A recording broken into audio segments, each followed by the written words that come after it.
안녕하세요. 오늘도 감사한 새날입니다. 오늘 창세기 2장 18절부터 25절까지 함께 읽도록 하겠습니다.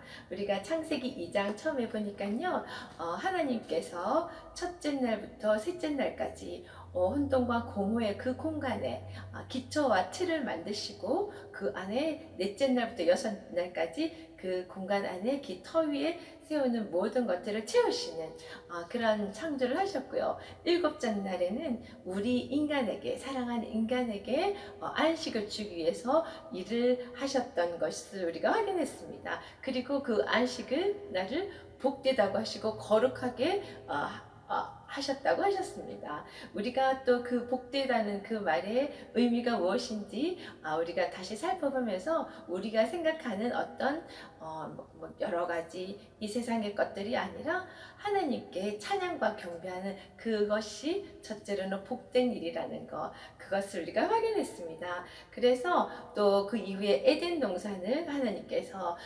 만드시고 그 에덴 동산에는 하나님과 하나님이 사랑하는 인간과 항상 함께하는 그런 공간이었는데요. 그곳에는 선악과와 또 생명나무가 있었다는 이야기를 합니다. 그리고 그것을 중심으로 해서 이 땅 모든 곳에 생명이 흘러나가고 하나님의 것이 흘러나가는 그런 생명수의 강이 흘러나가는 그것을 확인을 했었고요. 마지막 17절에서 선악과를 알게 하는 나무 열매는 먹지 말라. 너가 먹는 날을 반드시 죽으리라 하시니라. 이렇게 말씀하셨습니다. 이 에덴 동산을 하나님께서 만드시고 하나님이 너무나 사랑하는 인간 아담을 만드시고 그것을 모든 것을 통치하고 정복하라고 했는데 그 중에서 모든 것을 먹기는 하지만은 그 선악과 그 나무가 모든 것에 선과 악을 구별하는 주권자는 하나님이시라는 것을 꼭 기억해야 된다는 그런 중요한 메시지가 있었습니다. 그런데 거기서 먹는 날에는 정령 죽으리라. 죽을 수밖에 없다는, 반드시 죽으리라는 아주 이렇게 단호한 하나님의 말씀이 있었는데 나중에 아담이 어떻게 하는지 한번 또 살펴보도록 하겠습니다. 오늘 창세기 2장 18절 같이 읽겠습니다. 여호와 하나님이 이르시되 사람이 혼자 사는 것이 좋지 아니하니 내가 그를 위하여 돕는 매피를 지으리라 하시니라. 여호와 하나님이 흙으로 각종 들짐승과 공중의 각종 새를 지으시고 아담이 무엇이라고 부르나 보시려고 그것들을 그에게 이끌어 가시니 아담이 각 생물을 부르는 것이 곧 그 이름이 되었더라. 아담이 모든 가축과 공중의 새와 들의 모든 짐승에게 이름을 주니라.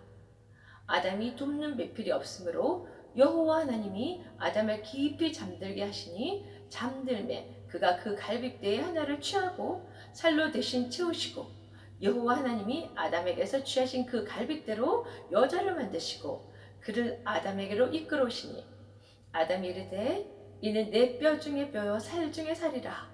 이것을 남자에게 취하였은즉 여자라 부르리라 하니라. 이러므로 남자가 부모를 떠나 그의 아내와 합하여 둘이 한 몸을 이룰지로다. 아담과 그의 아내 두 사람이 벌거벗었으나 부끄러워하지 아니하니라. 아멘.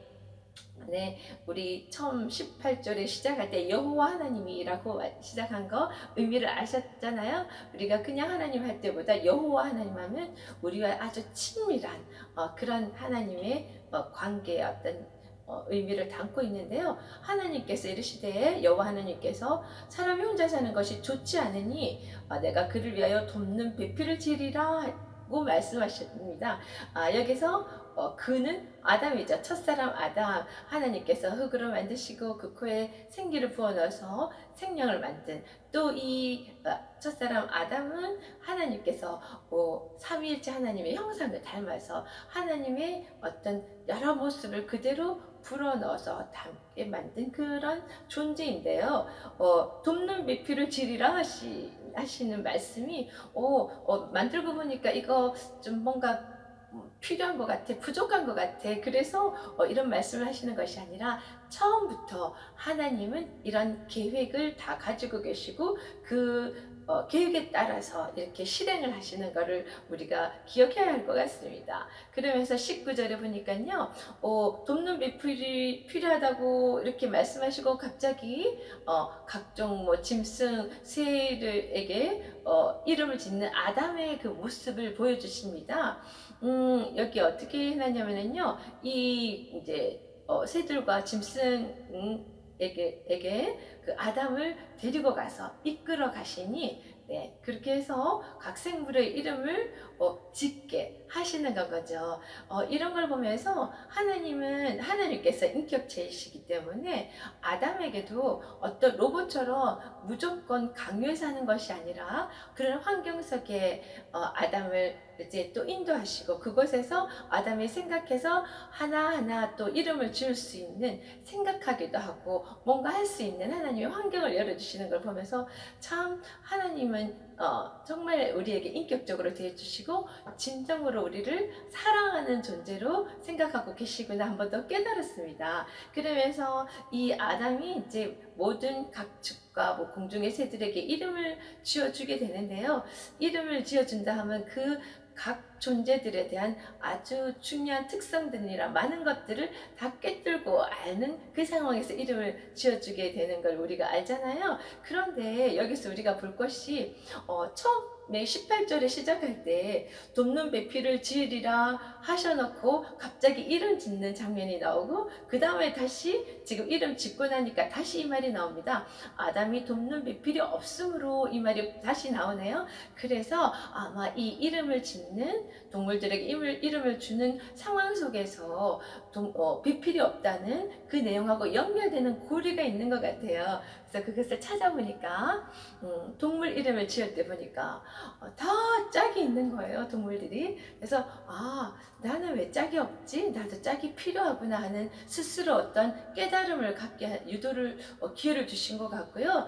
또 그런데 내 짝을 찾더라도 얘네들, 동물들, 가축들, 새들은 나하고 완전히 존재의 격이 다르구나, 이런 것을 깨닫게 해주셨고, 그러면 진짜 내 짝은 내 배필은 어떤 존재여야 되고 내가 어떻게 이렇게 가질 수 있을까, 이런 생각들을 하나님께서 가질 수 있게, 깨달을 수 있게 이런 환경을 허락하신 것 같아요.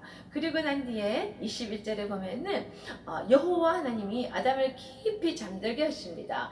그렇게 잠들고 난 뒤에 갈빗대 하나를 취하시고 살로 대신 채우시고, 이 말씀이 나오는데요. 우리가 성경에서 계속 보면은 잠든다는 것이 그냥 우리가 너무 피곤해서 잠자는 그 상태라기보다는 성경에서 말하는 잠든 것은 죽음을, 우리 육체적인 죽음을 상징할 때가 많았잖아요. 그래서 자고 있다고 예수님께서도 이렇게 우리 이제 공생애 활동하실 때 그런 이야기가 나오는데요. 우리가 다시 또 부활할 때도 잠자던 자들이 먼저 일어나서 부활할 것이고, 이런 말이 나오는 것처럼 여기서도 이런 죽음을 상징적으로 나타내는 것 같고요. 그 이후에 갈빗대 하나를 취한다고 나오는데, 유대 민족들 사이에서는 뼈에서 피가 이제 나온다는 이야기를 이제 알고 있고요.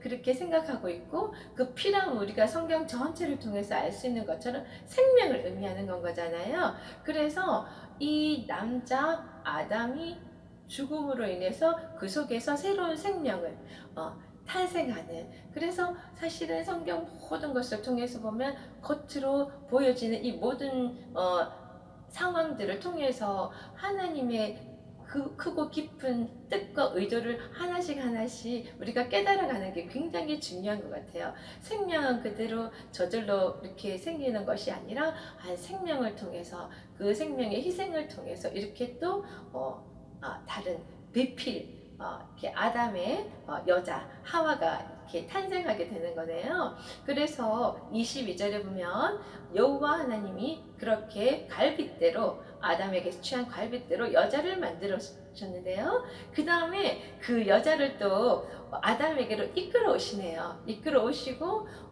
아담이 딱 그 상황에서 보면서 고백하는 놀라운 멋진 한 줄 시가 있습니다. 이렇게 남자하고 여자 만나는 상황도 하나님께서 만들고 난 뒤 아담 옆에 딱 붙여놓고 너희 둘이는 하나가 되어야 돼 이렇게 하는 것이 아니라 우리에게 인격적으로 이렇게 상황을 만들어 주시는 거거든요. 여자를 이끌어 오시고 보게 하시고, 그랬을 때 아담이 고백합니다. 내 뼈 중에 뼈요 살 중에 살이라. 아담이 지금 엄청난 고백을 하는데요. 내 뼈 중에 뼈, 살 중에 살, 나 자신이라는 고백을 합니다.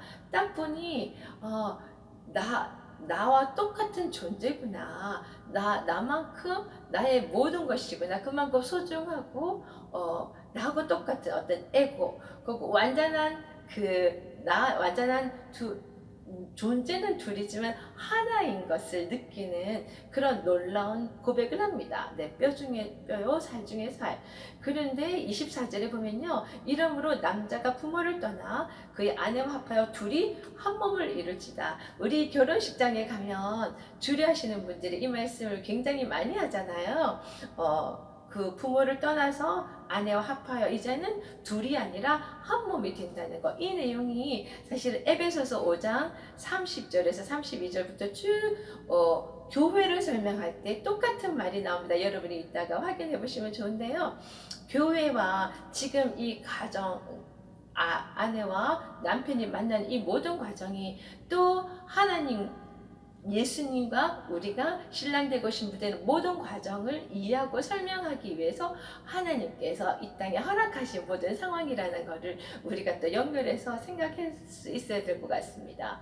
그래서 예수님께서 우리 정말 신부로 만들기 위해서, 정결한 신부로 만들기 위해서 예수님께서 십자가에서 물과 피를 다 쏟으시는 이 생명을 내어놓는 그 과정이 있었던 거고, 그걸 통해서 우리는 어린 양의 신부가 되었고요. 그래서 이 땅에 교회로 태어났고요. 그래서 우리가 이 교회를 말한다 하면 사실은 우리 눈으로 보이는 어떤 성도들의 모임도 있지만 예수님과 우리의 관계, 그것이 가정이라는 그런 제도를 통해서도 우리가 이걸 연결해서 예수님과 우리의 관계를 깨닫게 해주시기 위해서 이런 사회적인 제도를 허락하셨구나.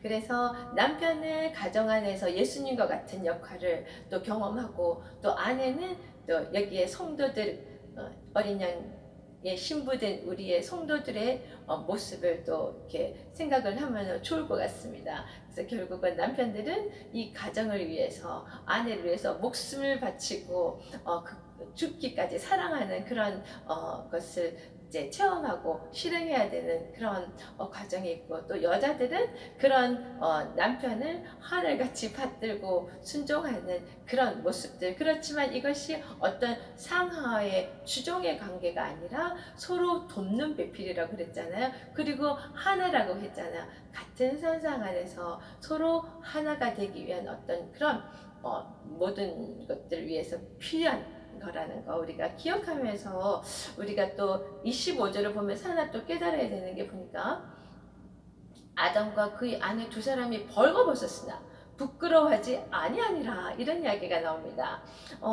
이렇게 완전히 서로가 하나 되었을 때는 벌거벗은 것이 하나도 부끄럽지가 않은 건 거예요. 서로 모든 것을 서로 너무나 잘 알고 있고 바로 난 자신이니까요. 근데 나중에 우리가 보게 되는 거지만은 선악과 열매를 따먹으면서 우리 완전히 하나였던 남자와 여자, 아담과 하와가 나중에 서로 이렇게 뭐랄까, 하나님 앞에서 핑계를 대고 서로 흉보는 그런 상황이 되며, 또 서로 이제 부끄러움을 알게 되면서 죄로 인해서 단절이 생기고 거리가 생기고 부끄러움과 어떤 감추고 싶은 부분이 생기는 거죠. 그것은 그래서 사람 간의 관계도 깨어지며, 또한 첫 번째로는 하나님과의 관계도 깨어지는 그런 상황이 된 건 거죠. 그래서 사실은 사도 바울이 고백한 것처럼 이 가정이라는 것은 이런 모형으로 하나님과 우리의 관계, 예수님과 우리의 관계를 설명하기 위해서 있는 것이기 때문에 꼭 결혼해야 되는 건 아니다. 안 할 수 있으면 안 하는 것도 좋다. 그렇지만 우리에게 또 가정이라는 것을 허락하신 하나님의 크신 뜻이 있기 때문에 그것을 통해서 우리가 정말 가정을 이뤘다면 그 안에서 남편은 남편으로서 또 정말 목숨 다해서 사랑하는 그런 예수님처럼 그것을 경험하고 그런 삶을 살아내야 될 것 같고요. 또 아내 되는 자는 이 가정을 지키기 위해서 또 돕는 자라서 또한 순종하는 마음으로 늘 이 아름다운 우리에게 주신 가정이라는 것을 또 더 나아가서 우리 교회를 그렇게 같이 잘 또 세워나가는 그런 역할들을 해야 되겠다는 생각을 한번 합니다. 우리 오늘 같이 찬양 부를 거는요. 사철의 봄바람 불어오고 이 모든 것들을 정말 하나님만 섬기는 그런 우리 집을 꿈꾸며 그렇기 위해서 우리 각자가 헌신하고 섬기고 그런 자들이 되어야 되겠다. 가정과 결혼이라는 것은 처음 시작은 사랑으로 시작했지만 그것을 끝까지 지킬 수 있는 것은 우리 각자의 헌신과 섬김과 희생이 필요한 거잖아요.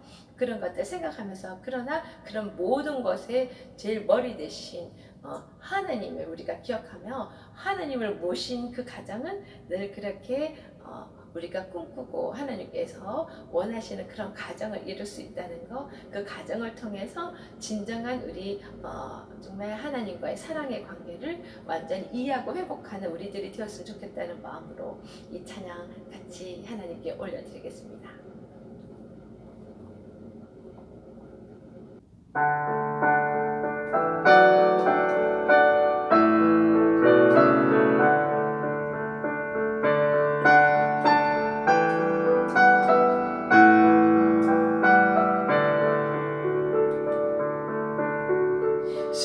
사철의 봄바람 불어있고 하나님 아버지 모셨으니 믿음의 반석도 든든하다. 우리 집 즐거운 동산이라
복되고